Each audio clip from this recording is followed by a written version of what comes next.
گناہ کون سے ہیں؟ اب گناہوں کا تعلق جو ہے وہ بنیادی طور پہ شیطان سے ہے۔ شیطان کا نام عزازیل تھا۔ جب وہ مایوس ہوا کہ مجھے اب خلافت ارضی نہیں ملنی، خلافت ارضی تو آدم کو دے دی گئی، اس نے کچھ حرکتیں شروع کی جو بڑے گناہ ہیں، جن کو ہم لوگ گناہ سمجھتے ہی نہیں، اس کو کبھی ہم نے سوچا ہی نہیں۔ پہلا ہے، کیونکہ وہ اللہ کے مقرب تھا اور عبادات بہت کرتا تھا، اپنی نیکی پہ اس نے فخر کیا کہ میں اہل ہوں خلافت ارضی کا، وجہ کہ میں نے سجدے بڑے کیے ہیں۔ پہلا گناہ، بڑا گناہ۔ دوسرا، جھوٹ بولا آدم سے اور حوا سے کہ تم اگر اس شجر ممنوعہ کے پاس چلے جاؤ گے تو ساری عمر زندہ رہو گے اور جنت میں رہو گے۔ بڑا گناہ، ورگلایا بھی، خواہش بھی پیدا کی اور جھوٹ بھی بولا۔ تیسرا بڑا گناہ، اس نے انسان سے دشمنی کی جس پر وہ آج تک گامزن ہے اور قیامت تک رہے گا۔ انسان سے دشمنی جو اللہ کو ہرگز قبول نہیں ہے۔ اللہ نہیں چاہتا، آپ سے کسی سے نہیں چاہتا کہ میرے بندے کو جان مال ناموس میں کسی قسم کا نقصان پہنچاؤ۔ اللہ اپنی مخلوق سے اور خاص کر حضرت انسان سے لو کرتا ہے، محبت کرتا ہے، چاہتا ہے، یہ نہیں چاہتا کہ اس کو کوئی تکلیف پہنچائے۔ تو کیا کیا اس نے انسان سے دشمنی میں؟ اس کو معلوم تھا کہ اگر یہ چلے گئے شجر ممنوعہ کے قریب تو ان کے ستر کھل جائیں گے۔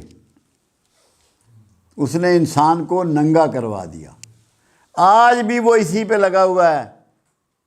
جو عورتیں جو حرم کہلاتی تھیں، حرم کا مطلب ہے ایسا رشتہ، ایسا تعلق جہاں ہر کوئی انٹر نہیں ہو سکتا، پہنچ نہیں سکتا، کسی کا داخلہ حرام ہے، آج ان کو ننگا کر رہا ہے، بازاروں کی زینت بنا دیا ہے، ٹیلی ویژن کی زینت بنا دیا ہے، تصویروں کی زینت بنا دیا ہے، ان کے جسموں کی نمائش کر رہا ہے۔ وہ انسان دشمنی میں انسان کو ننگا کر دیا اس نے۔ یہ اس کا چوتھا بڑا گناہ تھا۔ اور پانچواں بڑا گناہ کیا ہے؟ مالک سے بغاوت۔ اللہ کو اس نے کہا کہ تو نے مجھے ورگلایا ہے، اب میں تیرے بندوں کے راستے میں بیٹھوں گا۔ تو پانچواں بڑا گناہ اللہ سے بغاوت۔ اور چھٹا بڑا گناہ، اس کسی فعل پہ اس کو ندامت نہیں ہوئی، توبہ نہ کرنا۔ اس نے توبہ نہیں کی۔ یہ 6 چیزیں جس میں ہوں گی یہ بڑے گناہ ہیں، جس سے سارے چھوٹے گناہ پیدا ہوتے ہیں۔ یہ وہ روٹ ہے جو شیطان کا روٹ ہے۔ اس پہ چلنے والے شیطان کے ساتھی ہیں، شیطان کے چیلے ہیں، جن کے لیے اللہ نے معافی کا پروگرام نہیں رکھا ہوا۔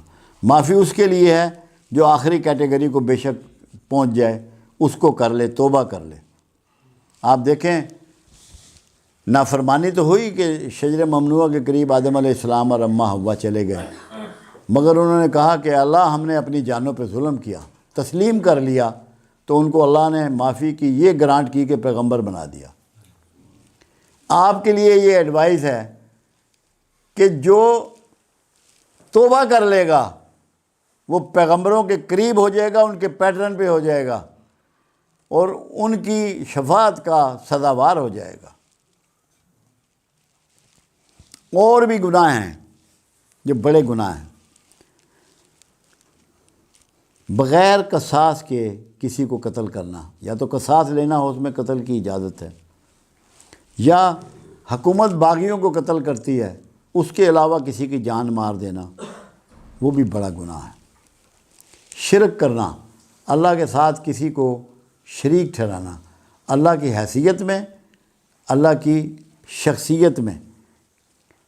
شراکتیں 2 ہیں، ایک اتھارٹی میں شریک بناتے ہیں، ایک اس کی ذات میں شریک بناتے ہیں۔ دونوں قسم کا شرک جو ہے وہ کرنا یہ بڑے گناہ ہیں۔ ماں باپ کی نافرمانی، قرآن تو کہتا ہے تو انہیں ان کو گھور کے بھی نہیں دیکھنا، ان کی طرف سختی سے بھی نہیں بات کرنی، کوئی اشارہ بھی نہیں ان کی طرف تو انہیں کرنا۔ رسول اللہ صلی اللہ علیہ وسلم کی شان میں گستاخی کرنا، بدکاری کرنا وہ بھی پڑوس میں، مستقل شراب پینا. بہت سے شرابی وہ ہیں جو کل شراب پیتے تھے، آج وہ شراب چھوڑ گئے ہیں، تو وہ اس میں نہیں آتے. اللہ آپ کا اور میرا حامی و ناصر ہو.